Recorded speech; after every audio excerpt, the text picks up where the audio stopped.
Hi friends, welcome to my channel. ఈరోజు video చాలా ఇంట్రెస్టింగ్గా ఉందండి. వీడియోని ఎక్కడ స్కిప్ చేయకుండా ఎండ్ వరకు చూసేయండి. లక్ష్మి జున్నుతో ఫోన్లో మాట్లాడుతుండగా కావాలనే వసుంధర మొబైల్ని తీసుకొని లక్కీ జానుకి కాల్ చేస్తుంది.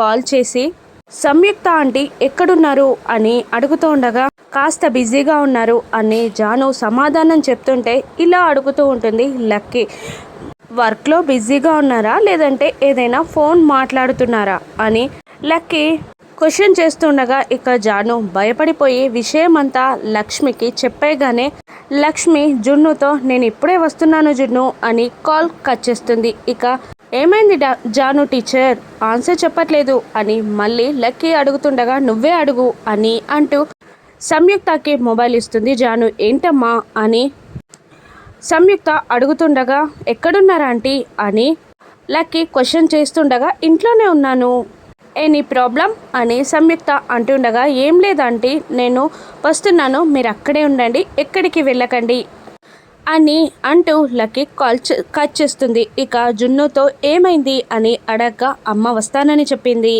అని జున్ను అంటూ ఉంటాడు. ఇక జాను టెన్షన్గా లక్ష్మితో అదేంటక్క జున్నుతో ఇంటికి వస్తానని చెప్పావు, లక్కీతో ఇంట్లో ఉంటానని చెప్పావు, ఇప్పుడు ఎలా అక్క, ఎలా రెండు చోట్ల నువ్వు ఉండగలవు అని అడుగుతుండగా ఓకే నేను మేనేజ్ చేస్తాను అని లక్ష్మి అంటూ ఉంటుంది. మరోవైపు లక్కీ ఇంట్లో పోరు పెడుతూనే ఉంటుంది. స్నాక్స్ అర్జున్ చేసి పెడతానన్నా కూడా లక్కీ వినదు. ఇక ఏంటి అమ్మ ఇంకా రావట్లేదు, ఇంత లేట్ ఎందుకు చేస్తుంది అని లక్కీ అడుగుతూ ఉండగా ఇక అప్పుడే వచ్చేసాను కదా అని లక్ష్మి అంటూ లక్కీ దగ్గరికి వెళ్తుంది. ఏంటమ్మా ఎందుకో గోల పెడుతున్నావంట అని లక్ష్మి అడగగానే ఏం లేదమ్మా అని లక్కీ అంటూ ఉంటుంది.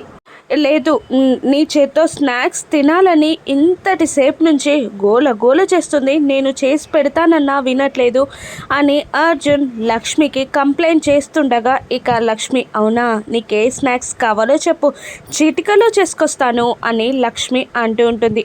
నిన్ను చూశాను కదమ్మా, ఇక నాకు కడుపు నిండిపోయింది, నాకు స్నాక్స్ ఏమీ అవసరం లేదు అని అనగానే అర్జున్ షాక్ అవుతాడు లక్కీని చూస్తూ. ఏంటి ఇప్పటిదాకా స్నాక్స్ కావాలన్నావు, ఇప్పుడు వద్దంటున్నావేంటి అని అర్జున్ అంటూ ఉంటాడు. అమ్మని చూసిన ఆనందంలో కడుపు నిండిపోయింది అని లక్కీ అంటూ ఉంటుంది. అవును మీ ఇంట్లోకి ఎవరో కొత్త వాళ్ళు వచ్చారంట కదా అని లక్ష్మి అడుగుతుండగా అవునమ్మా అచ్చం నీలాగే ఉంటుంది అని లక్కీ చెప్తూ ఉంటుంది. అవునా అని లక్ష్మి అడుగుతుండగా ఇక నేను బయలుదేరుతానమ్మా, నువ్వు కూడా నాతో రావచ్చు కదా అని అంటూ ఉంటుంది లక్కీ. మళ్ళెప్పుడైనా వస్తానులే అమ్మా అని లక్ష్మి అంటుండగా అదేంటమ్మా నీలాగా ఉన్న అమ్మాయిని నీకు చూడాలని ఎక్సైటింగ్గా ఉండదా, నువ్వు రావచ్చు కదా అని అనగానే సరే వస్తాను పదా అని లక్ష్మి అనేస్తుంది. దాంతో లక్కీ షాక్ అవుతూ ఉంటుంది. వస్తావా అమ్మ నిజంగా అని షాక్ అవుతుండగా ఏంటి అంతలా షాక్ అవుతున్నావు, నేను రాకూడదా అని లక్ష్మి అడుగుతూ ఉంటుంది.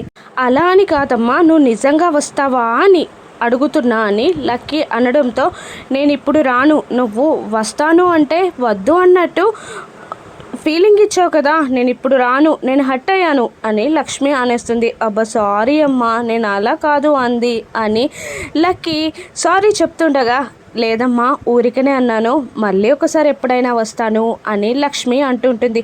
ఇక లక్కీ మనసులో నాకు తెలుసమ్మా నువ్వు రావు, నువ్వు లక్ష్మిలా వస్తే అక్కడ శామ్ ఆంటీలా ఉండడం నీకు కష్టమైపోతుంది అని అంటూ ఉంటుంది లక్కీ మనసులో. ఇక లక్ష్మి లక్కీని తీసుకొని నుదుటి మీద ముద్దు పెడుతూ ఉండే టైంలో లక్ష్మి చేకి ఒక టిక్లీని అంటిస్తుంది లక్కీ. బాయ్ అమ్మా అని అంటూ అక్కడి నుండి వెళ్ళిపోతుంది. ఇక అర్జున్ నువ్వు ఇంకా జాగ్రత్తగా ఉండాలి, ఇక లక్ష్మి సంయుక్త ఒక్కరే అని తెలుసుకోవడానికి ఇంత ప్లాన్ వేస్తుంది లక్కీ అని అంటుండగా ఆ అమ్మాయి ఎవరి కూతురో కానీ చాలా తెలివితేటలున్నాయి అని వసుంధర అనేస్తుంది. ఇక మరోవైపు ల్యాప్టాప్లో వర్క్ చేసుకుంటున్న మిత్రకి తనపై సంయుక్త పడిన సీన్ గుర్తొస్తూ ఉంటుంది. ఇక పెళ్ళైన ఫస్ట్లో పండగ కోసం డెకరేషన్ చేయడానికి లైట్స్ తీస్తున్న టైంలో ఆ లైట్స్ అన్నీ చుట్టుకొని లక్ష్మి మీద తను పడడం మిత్రాకి గుర్తొచ్చి ఇలా ఆలోచిస్తూ ఉంటాడు. ఇద్దరు మనుషులు ఒకేలా ఉండొచ్చు కానీ ఇద్దరి స్పర్శ ఒకేలా ఎలా ఉంటుంది, సంయుక్త లక్ష్మి ఒక్కరేనా అనే ఆలోచనలో మునిగిపోగా ఇక మిత్రని దూరం నుండే దేవయాని మనీష గమనిస్తూ ఉంటారు. ఇక చూడు మిత్ర ఎలా ఆలోచనలో మునిగిపోయాడో ఏంటో అవి వెళ్ళి కనుక్కుందాం పదా అని దేవయాని అనగానే మిత్ర మనీష ఇలా పిలుస్తూ ఉంటుంది గట్టిగా, మిత్ర మిత్ర అని అరుస్తూ ఉండగా ఈ లోకంలోకి వస్తాడు మిత్ర. ఏంటి అని అడుగుతూ ఉంటాడు. మిత్ర ఏంటి అంతలా ఆలోచిస్తున్నావు, ఎవరి గుచ్చి, లక్ష్మి గుచ్చేనా అని అడుగుతుండగా కాదు అని అనిస్తాడు మిత్ర. మరెవరి గుచ్చి అని అడుగుతుండగా సంయుక్త గుచ్చి అని మిత్ర అనిస్తాడు. సంయుక్త నిన్నంత డిస్టర్బ్ చేస్తుందా, అయితే ఇంట్లో నుండి పంపించేస్తా అని మనీష అంటూ ఉండగా తను ఇంట్లో ఉండడం వల్ల డిస్టర్బ్ కాదు, లక్ష్మిలా తనుండడం వల్ల డిస్టర్బ్ అవుతుంది. ఇద్దరు ఒకేలా ఉన్నారు, ఇద్దరు స్పర్శ ఒకేలా ఎలా ఉందని ఆలోచిస్తున్నాను అని మిత్ర అంటూ ఉంటాడు. ఇక మనీష అనుమానానికి ఇంకా బలం పుంజుకున్నట్టు అవుతూ ఉంటుంది.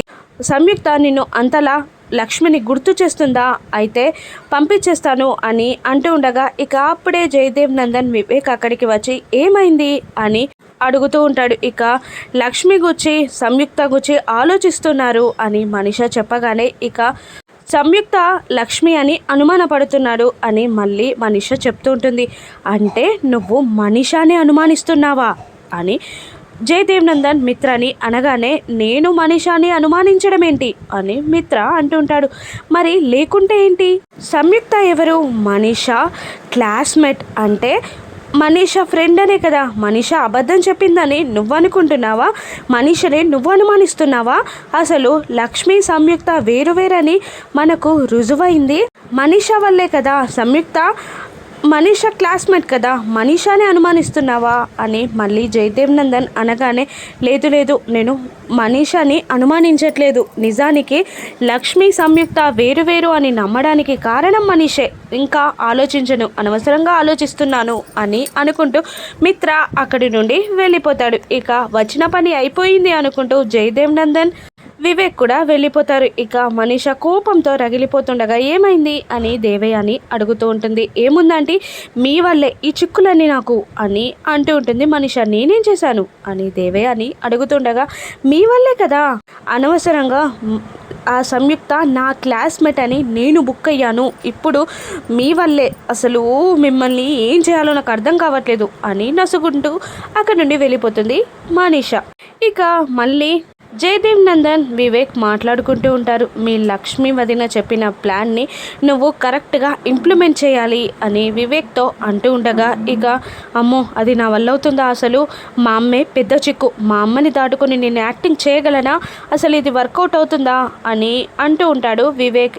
ఈ ప్లాన్ చేసింది ఎవరు, నా కోడలు లక్ష్మి, ఇప్పుడు సంయుక్త డ్యూయల్ రోల్లో నటిస్తుంది, తను చెప్పినట్టు చేయి చాలు అని అంటుంటాడు జయదేవ్ నందన్ వివేక్ని. అప్పుడే లక్కీ అక్కడికి వస్తుంది. తాతయ్య మీకు ఒక సర్ప్రైజ్ అని అంటూ ఉంటుంది. ఏంటది అని అడుగుతుండగా లేదు ఇప్పుడు చెప్పను అని అంటూ ఉంటుంది లక్కీ. మరి ఎప్పుడు చెప్తావు అని జయదేవ్ నందన్ అడగగానే శ్యామ ఆంటీ వచ్చాకే చెప్తాను అని అంటూ లోపలికి వెళ్ళిపోతుంది. ఇక మళ్ళీ వివేక్ ఇలా అంటుంటాడు, లక్ష్మి వదిన సంయుక్త ఒక్కరే అని చెప్పడానికి ఏదైనా ప్లాన్ చేసినట్టుంది అని అనగానే అవన్నీ లక్ష్మి చూసుకుంటుంది, కానీ తను చెప్పిన నాటకానికి నువ్వు ప్రిపేర్ అవ్వు అని జయదేవ్ నందన్ అనేస్తాడు. ఇక అప్పుడే సంయుక్త జాను ఇద్దరు షాపింగ్ బ్యాగ్స్తో లోపలికి వస్తూ ఉంటారు. చెప్పినట్టు చెయ్యి అని లక్ష్మి జానుని అంటూ ఉండగా అమ్మో నా వల్ల అవుతుందా అక్క అని జాను అంటూ ఉంటుంది. లేదు ఖచ్చితంగా అవుతుంది, నీ భయాలన్నీ పక్కకు కట్టి నేను చెప్పినట్టు చెయ్యి అని అంటుండగా నటన్లో నీ అంత సీనియర్ని కాను, నువ్వైతే ఏకంగా డ్యూయల్ రోలే చేసేస్తున్నావు, నా వల్ల అవుతుందా అని అంటూ ఉంటుంది మనీష. దేవయానిని ఆలోచిస్తూ జాను. ఇక జాను ధైర్యం తెచ్చుకోగానే సంయుక్త దేవయాని అంటే అరుచుకుంటూ హాల్లోకి వచ్చేస్తారు. ఇక వస్తున్నాను సంయుక్త అని అంటూ దేవయాని మనీష ఇద్దరు సంయుక్త దగ్గరికి వెళ్తారు. ఇక సంయుక్త కొన్ని షాపింగ్ బ్యాగ్స్ని దేవయానికి అందజేస్తూ ఇదిగోండి వివేక్ పెళ్ళి కదా అందుకే షాపింగ్ చేశాం అని అంటుండగా దేవయాని షాక్ అవుతూ ఏంటి వివేక్ పెళ్ళి కోసం నువ్వు షాపింగ్ చేసావా అని అడుగుతుండగా యాక్చువల్లీ నేను కాదు షాపింగ్ చేసింది జాను అని చెప్తూ ఉంటుంది సంయుక్త. జాను షాపింగ్ చేయడం ఏంటి అని మళ్ళీ దేవయాని క్వశ్చన్ చేస్తుండగా ఇప్పుడు జాను మునుపటిలాగా లేదు, మారిపోయింది. ఈ ప్రాబ్లమ్స్ అన్నింటికి జాను వివేక్ని ప్రేమించడమే కారణమని తెలుసుకొని ఇక పరిష్కారం వెతుక్కుంటూ వివేక్ని మర్చిపోవాలి అనుకుంటుంది. అందుకే ప్రాబ్లం సాల్వ్ చేయడానికి వివేక్ని మర్చిపోయి కొన్ని షాపింగ్ చేసి మీకోసం తీసుకొచ్చింది అని అనగానే, నిజమా జాను అని దేవయాని అడుగుతూ ఉంటుంది. ఇక వెంటనే జాను, ఎవరైనా వాడిన మట్టి కుండనే నేను వాడను, అటువంటిది ఒకరికి కాబోయే భర్తని నేనెలా ఇష్టపడతాను, నాకు అవసరం లేదు అని జాను అనేస్తుంది. పక్క నుండి ఈ మాటలన్నీ వింటున్న మిత్ర, జాను ఇంత తొందరగా మారిపోయిందేంటి అని షాక్ అవుతుంటాడు మిత్ర. ఇక దేవయాని సంతోషంగా, అమ్మ ఎంత మంచి మాట చెప్పావు జాను, నా నోట్లో చక్కెర పోసినంత తీయటి మాట చెప్పావు.